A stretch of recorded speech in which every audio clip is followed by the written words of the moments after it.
Hi friends, जैसा कि हम लोग पढ़ रहे थे गोली दर्पण, ठीक है ना। गोली दर्पण में परावर्तन के नियम। चलिए उसी के आगे हम लोग फिर से क्रम में बढ़ते हैं। हमने बता दिया था कि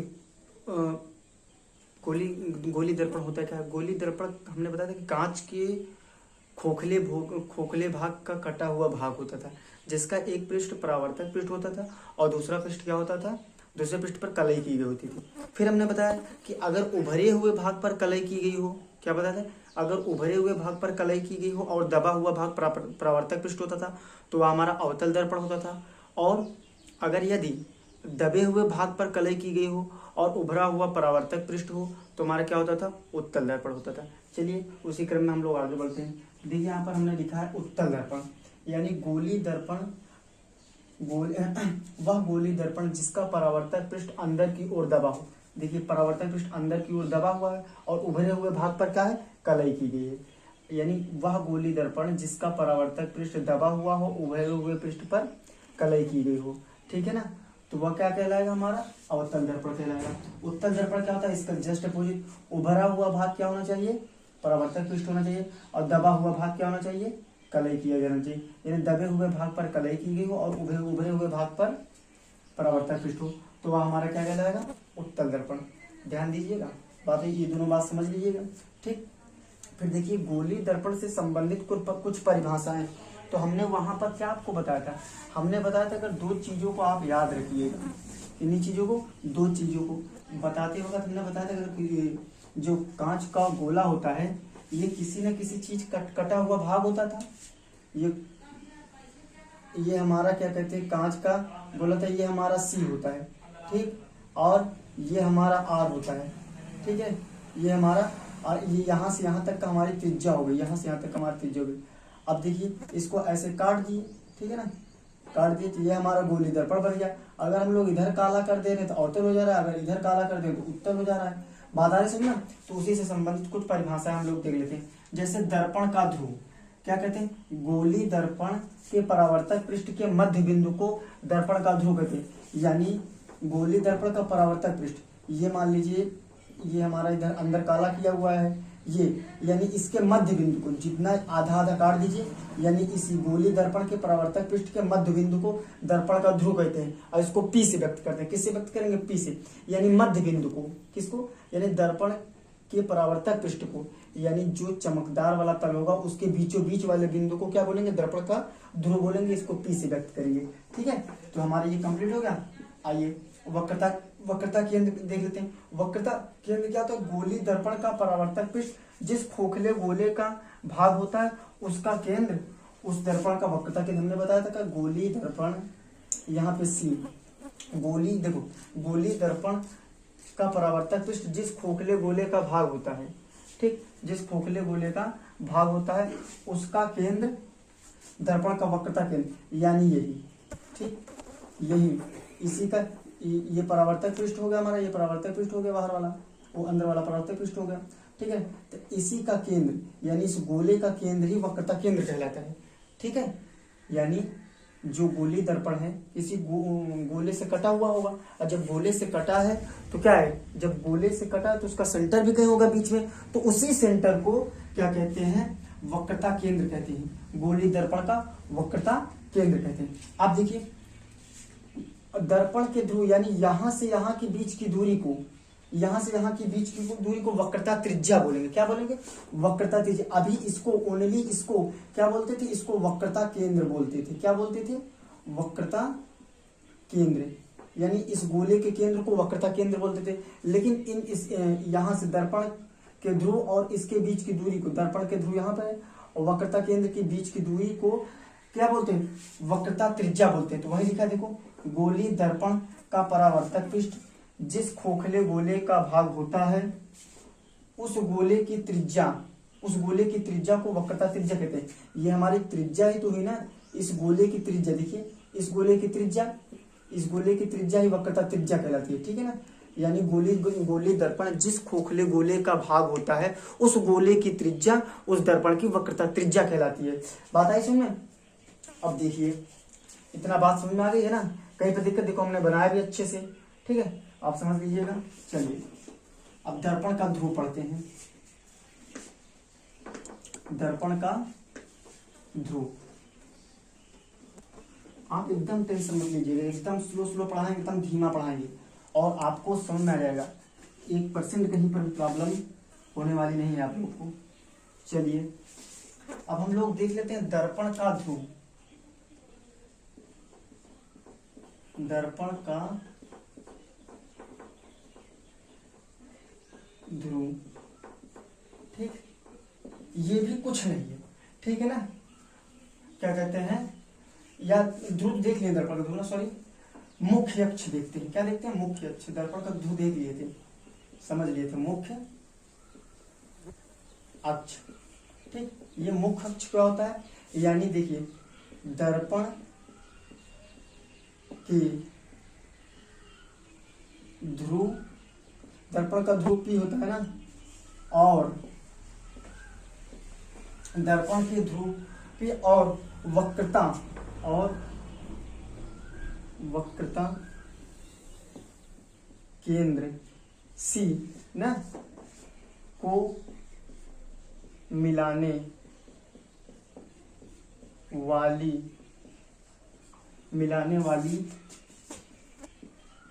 सीधी रेखा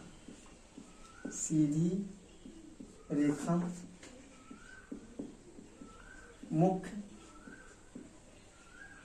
अक्ष कहलाती है। देखिए क्या होता है, ये हमारा कोई गोले का केंद्र हो जाता है, कांच का खोखला गोला भाग होता है।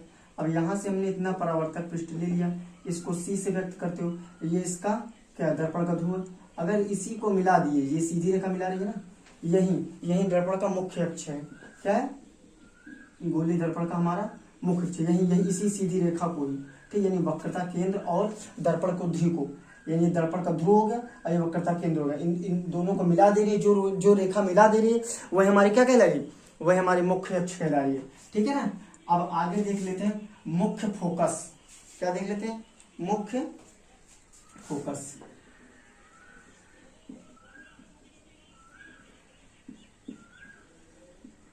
मुख्य फोकस देखो, दर्पण के समांतर आपतित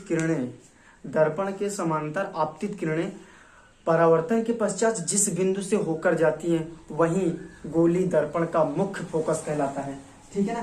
तो देखिए मैं डायग्राम माध्यम से समझाने की कोशिश कर रहा हूं। क्या ये हमारा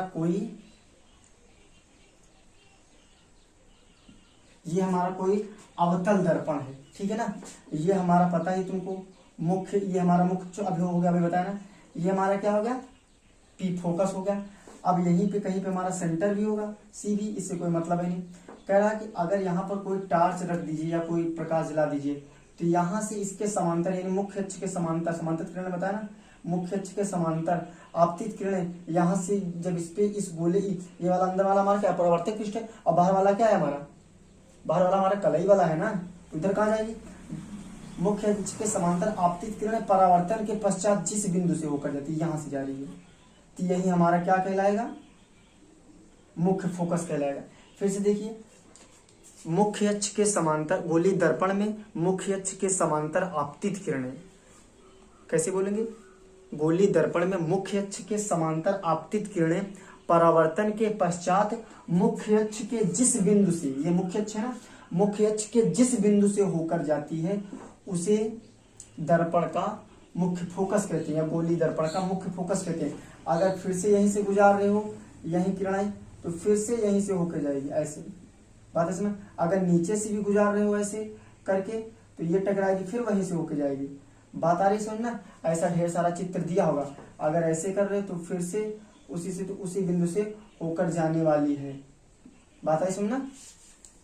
चलिए, यानी हम लोग क्या बोलेंगे, गोली दर्पण में मुख्य अक्ष के समांतर आपतित किरणें दर्पण से परावर्तन के पश्चात मुख्य अक्ष के जिस बिंदु से होकर जाती हैं या मुख्य अक्ष के जिस बिंदु से होकर आती हुई प्रतीत होती हैं। जब प्रतीत वाली बात आ जाएगा तो ये हमारा अवतल है, उसमें उत्तल हो जाएगा, ठीक है।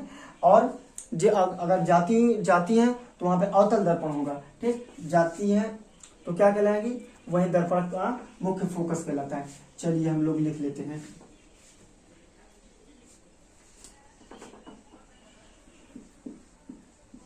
गोलीय दर्पण में मुख्य अक्ष के समांतर आपतित किरण परावर्तन के पश्चात मुख्य अक्ष की जिस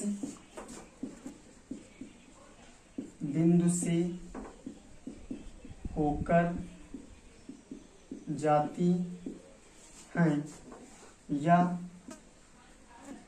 आती हुई, देखिए सॉरी, होकर जाती हैं, ये जाती हैं किसमें, ये जाती हैं तो अवतल लेंस में, अवतल दर्पण में होगा।